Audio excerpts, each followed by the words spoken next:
So, I think we all know by now what would happen if we gave a non-league club £1 billion. We also know what would happen if we gave a club perfect facilities or a whole nation perfect ratings. But what if we did something more subtle to improve the quality of new-gen players? How would it work if we made some slight alterations to how those new gens are produced? Why have I got two of my faces on this slide? Anyway, we're going to answer most of those questions in Season 2 of Newgen Nation, Offshore Edition.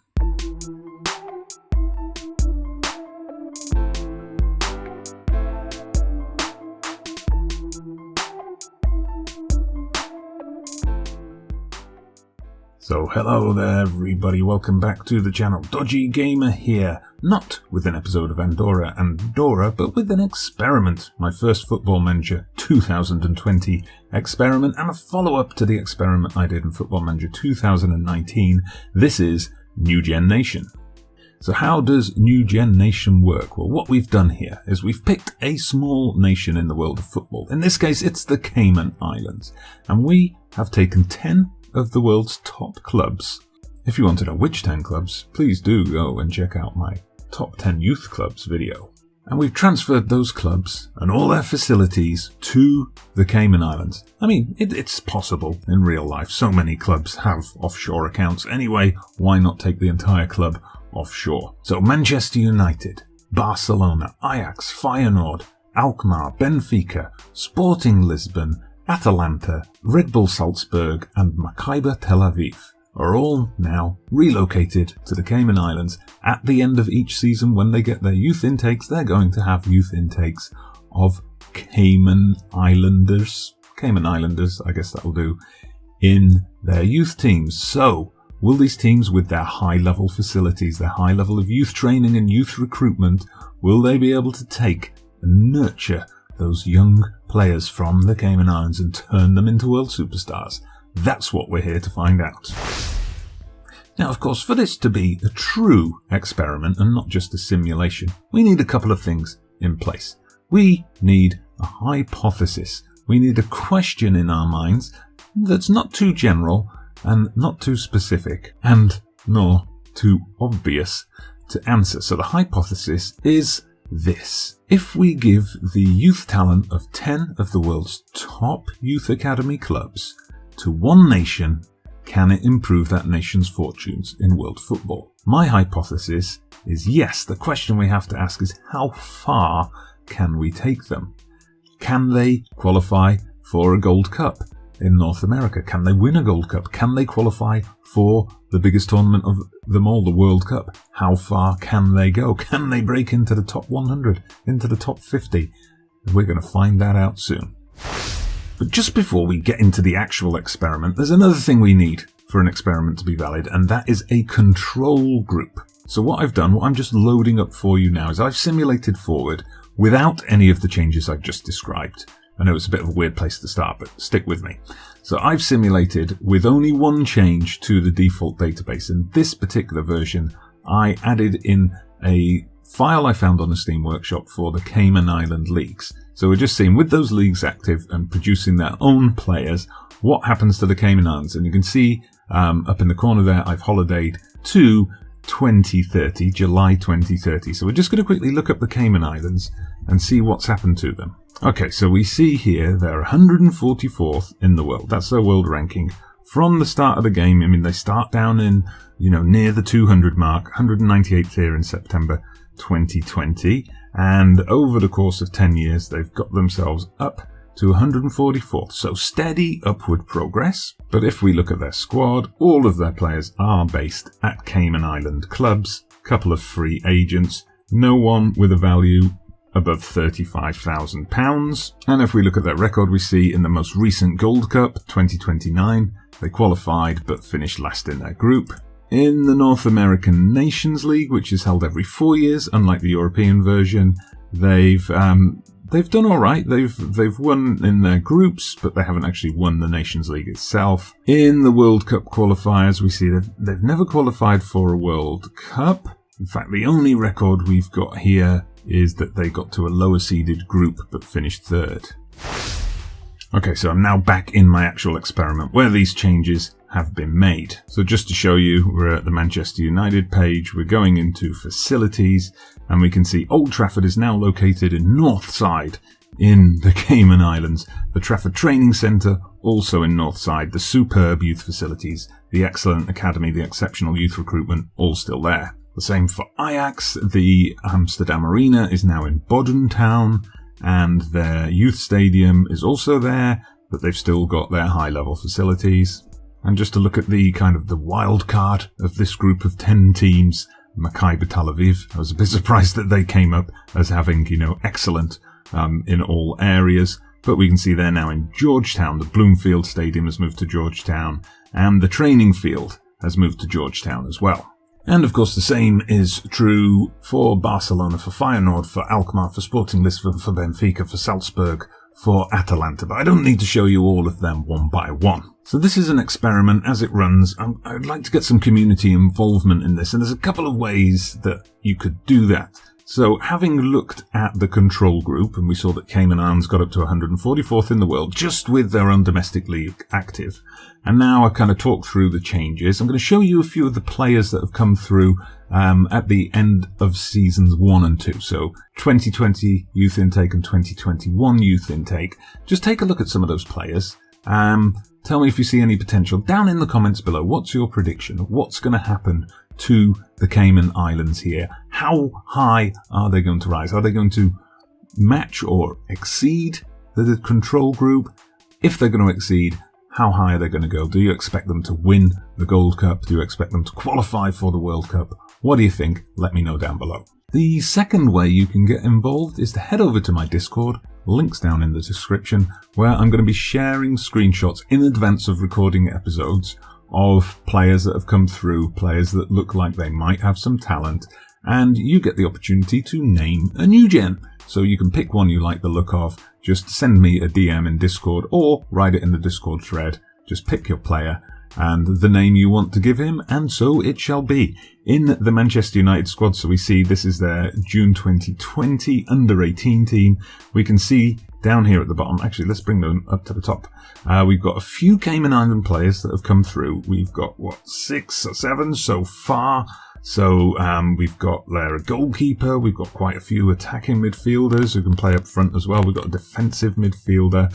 We've got one here, Kai Harding, one of my Discord members who asked to name this player. So here you go. Take a look at him. A left winger, but can play on the right as well. And up front, only 16 at the moment, so obviously hasn't picked up any caps. So we're over now looking at the Sporting Lisbon team. You can see here, again, similar number of regens have come through. Again, we've got a goalkeeper, we've got a right back, we've got some midfielders, wingers, and a striker as well. We've also got a guy called Kenny Custard. Who could that be, I wonder? Anyway, Kenny Custard, of course, named by the Custard Prophet, plays out on the right wing.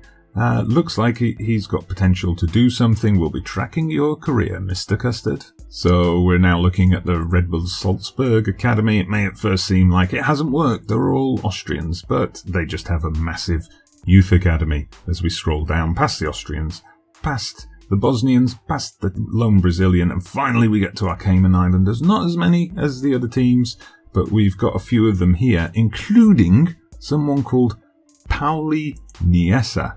He has actually been named by FM20, who like the look of him because he looks like he might be a bit of a tough, combative defensive midfielder. We can see he's wanted by a few players already. Oh, he's wanted by players by a team, Borussia Dortmund, who seem to like buying young talent from FC Salzburg. But if we look at the Cayman Islands themselves for now, they're 187th in the world.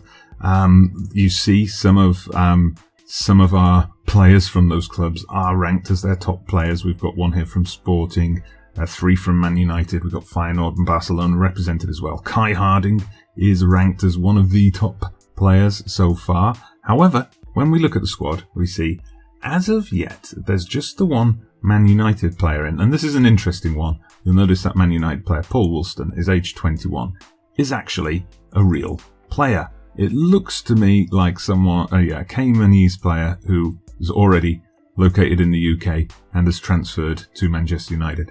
Bit of a strange coincidence, that one.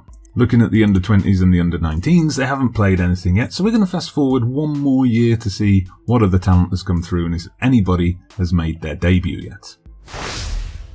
Alright, here we've got another community player to show you. A striker at Barcelona, Nadira Shaman, who's just come through in this 2020-2021 season, who's been named by Espen over at Passion for FM. So, good physical stats to start off with. Looks like someone who could feature later on in the series as well. And over at Feyenoord, we see one more, Ben Sailorman. Of course, it's Ben the Sailorman, who has overwritten the wonderfully named Abai Josimo. And central defender looks pretty handy, this one as well. So as I said, just one more reminder, if you would like to name one of the regens, we will be sharing some more of these on Discord. Please do join the Discord.